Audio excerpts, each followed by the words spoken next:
More than 7 million people are now waiting for treatment in the UK, and some will wait over a year. Let that sink in. A system built to save lives is now struggling to keep up with them. You might think delays are just an inconvenience, but what if those delays quietly turn small problems into life-changing conditions? What if the clock is working against you and you don't even see it? Behind the scenes, there's a hidden pressure system most people never notice. Hospitals are full, staff are stretched thin, and every day new patients enter a queue that keeps growing. It's not just bad luck, it's a chain reaction. One delay leads to another.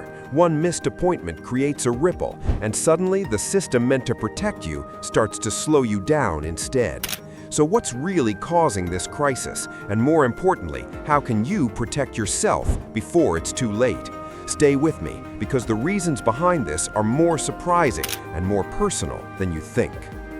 Number 10. Aging population surge.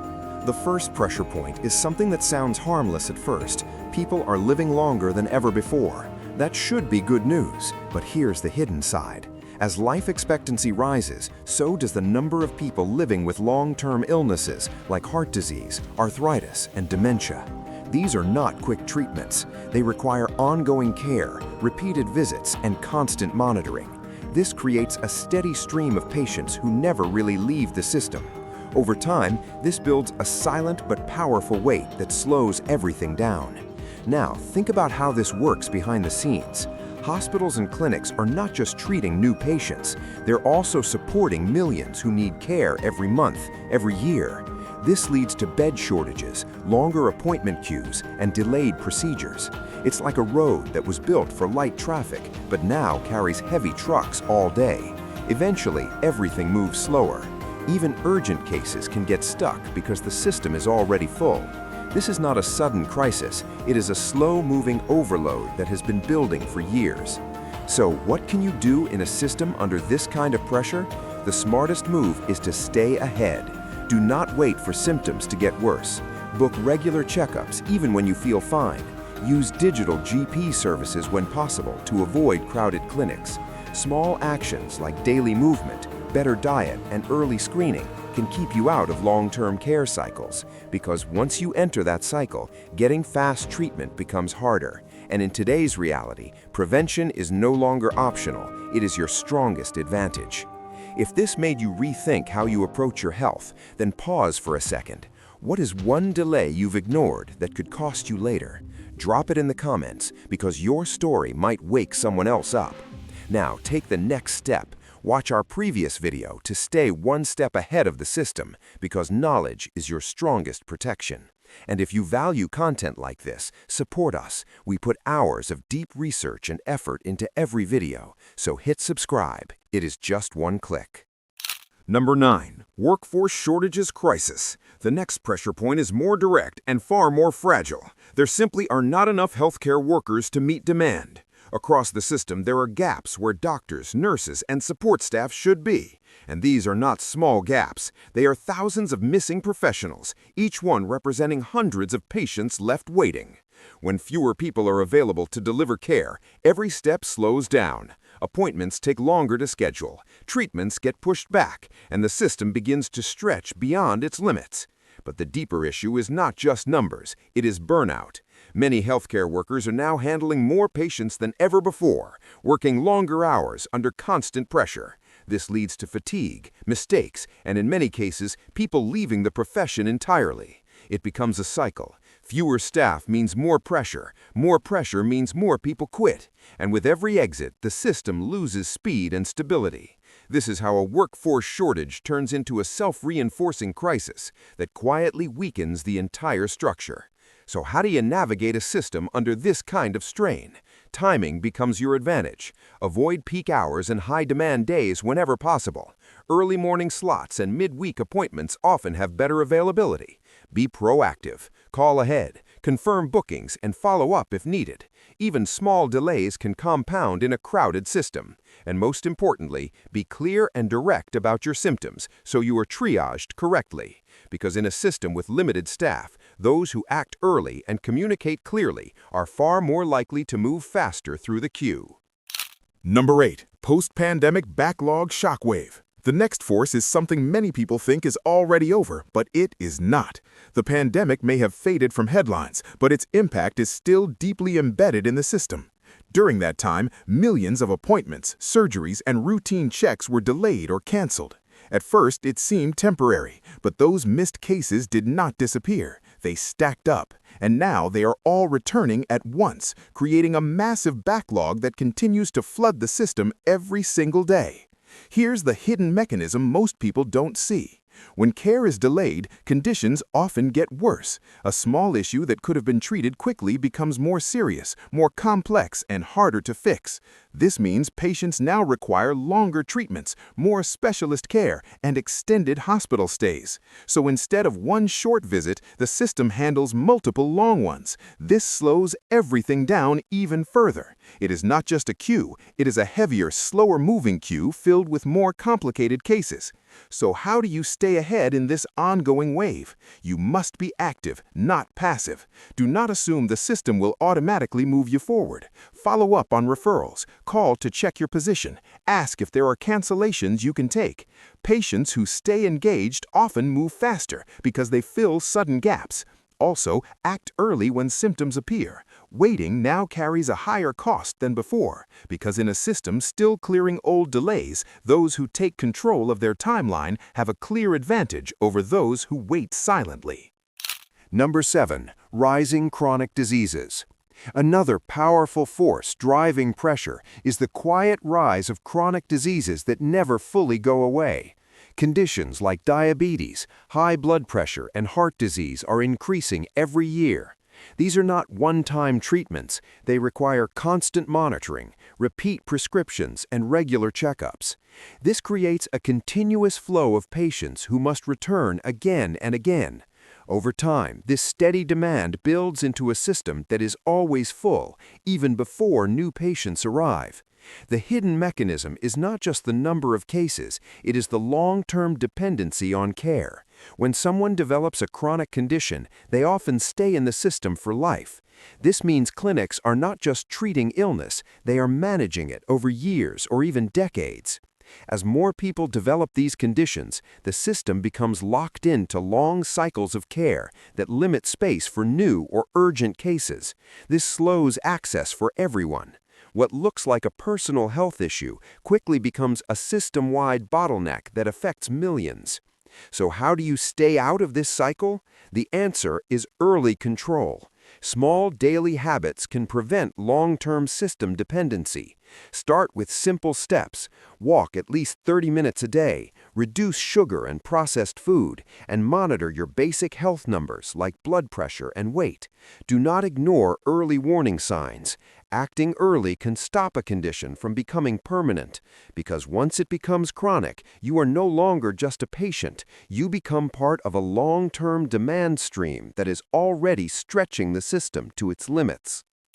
Number 6. Funding versus demand imbalance.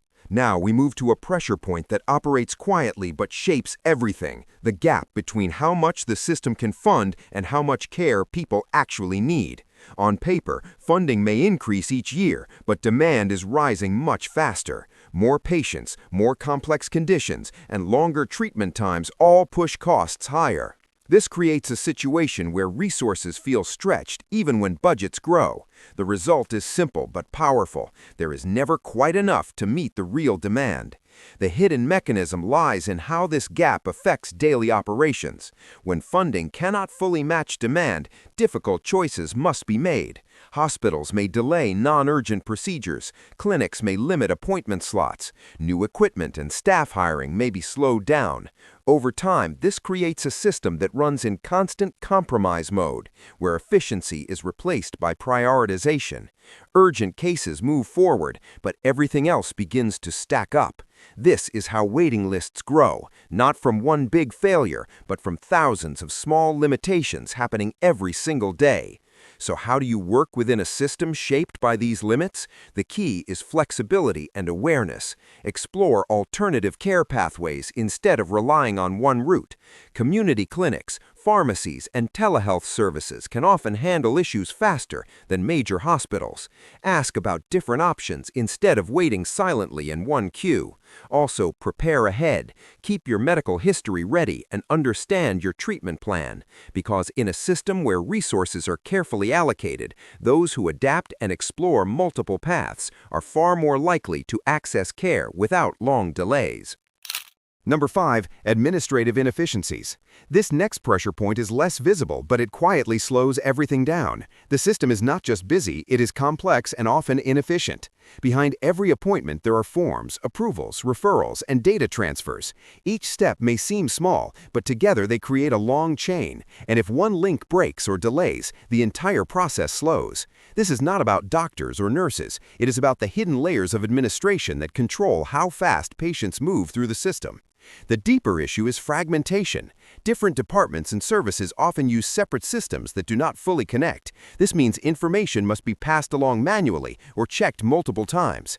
Tests get repeated, referrals get delayed. Patients may even be asked the same questions again and again. This wastes time and resources.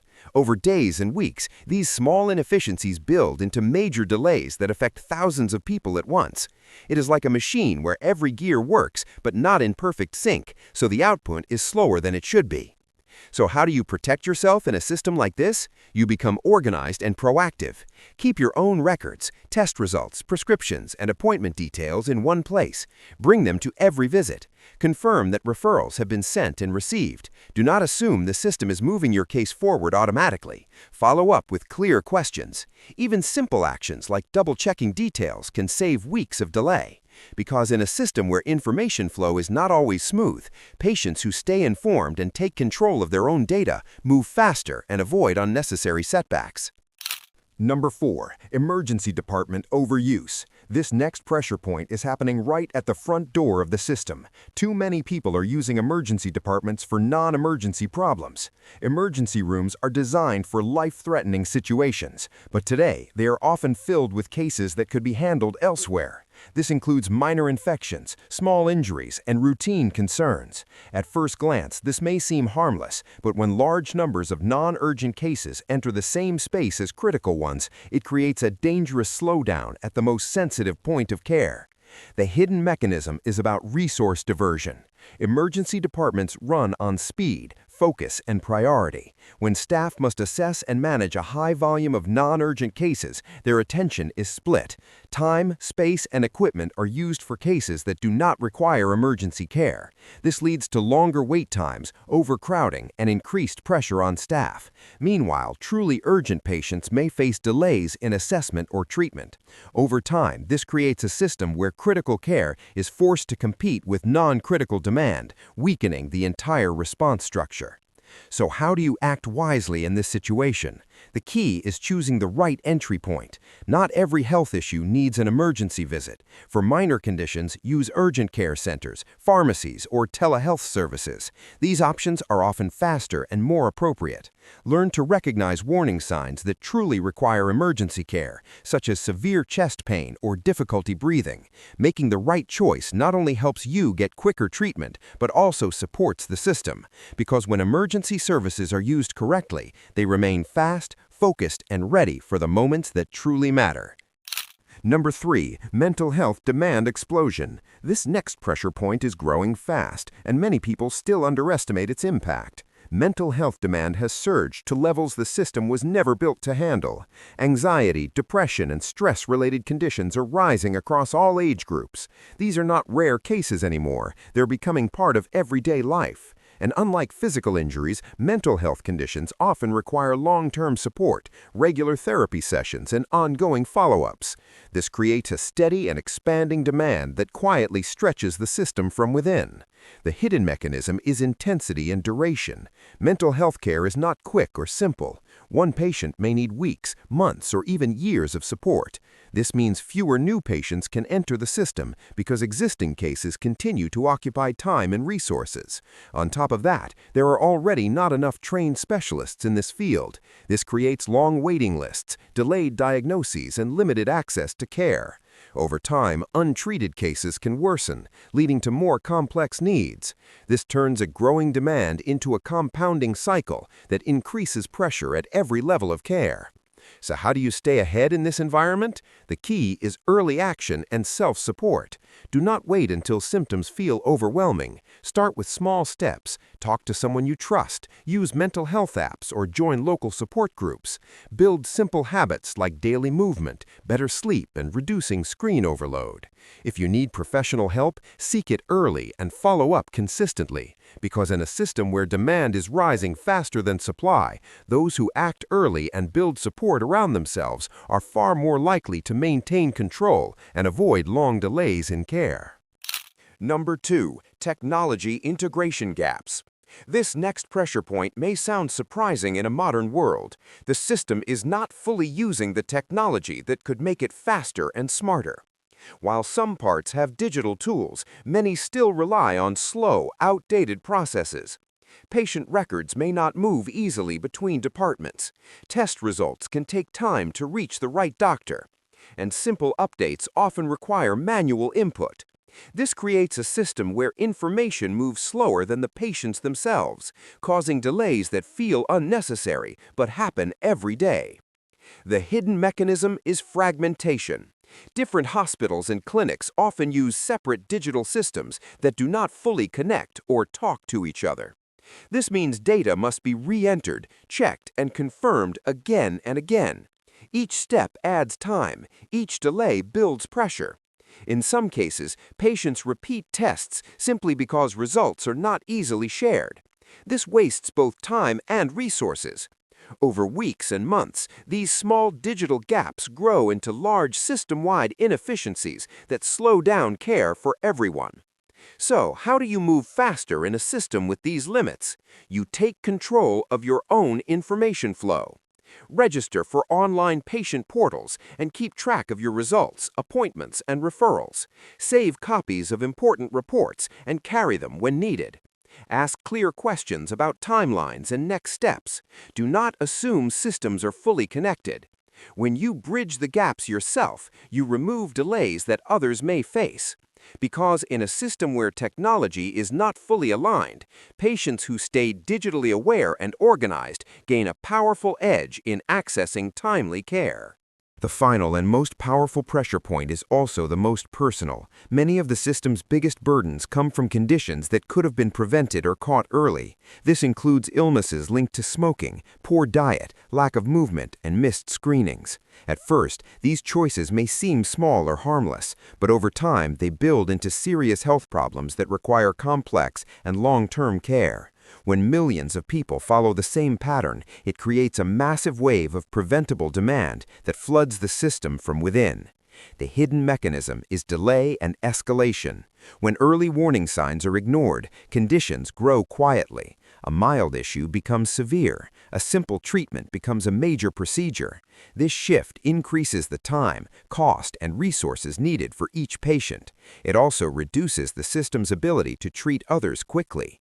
Hospitals and clinics become filled with cases that are harder to manage and slower to resolve. This is how personal health neglect transforms into a system-wide slowdown that affects everyone, even those who take care of themselves. So how do you stay ahead of this final and critical risk? You act early and stay consistent. Schedule regular screenings, even when you feel healthy. Follow vaccination guidelines. Pay attention to small changes in your body and respond quickly. Build simple habits like balanced eating, daily movement, and proper sleep. These actions may seem basic, but they are powerful, because in a system already under pressure, preventing illness is the fastest way to avoid delays, protect your time, and reduce your reliance on an overloaded healthcare system. What you've just seen is not random failure. It is a connected system under pressure, where each problem feeds the next. When demand rises, delays grow. When delays grow, conditions worsen. And when conditions worsen, the system slows even more. This cycle does not stay inside hospitals. It reaches into your daily life. Your ability to get fast care, to stay active, and to live without constant worry becomes limited. In simple terms, your freedom to rely on timely health care is no longer guaranteed. There is also a clear financial impact that many people overlook. Delays often turn small, low-cost treatments into expensive long-term care needs. Time off work increases, productivity drops, families carry more responsibility. Even if healthcare is publicly funded, the hidden costs still reach you through lost income, stress, and reduced quality of life. Over time, this creates a gap between those who can adapt quickly and those who cannot. In this environment, health becomes not just a personal issue, but a form of economic stability and control. But here is the critical shift you must understand. In a system under this kind of strain, waiting is no longer neutral. It is a risk. Those who act early, stay informed, and take control of their health decisions gain a clear advantage. They move faster, they avoid deeper problems, and they protect both their time and their future. This is not about fear, it is about awareness, because in today's reality, your health strategy directly shapes your freedom, your finances, and your position in an increasingly stretched system. If this made you rethink how you approach your health, then pause for a second. What is one delay you've ignored that could cost you later? Drop it in the comments, because your story might wake someone else up. Now, take the next step. Watch our previous video to stay one step ahead of the system, because knowledge is your strongest protection. And if you value content like this, support us. We put hours of deep research and effort into every video, so hit subscribe. It's just one click.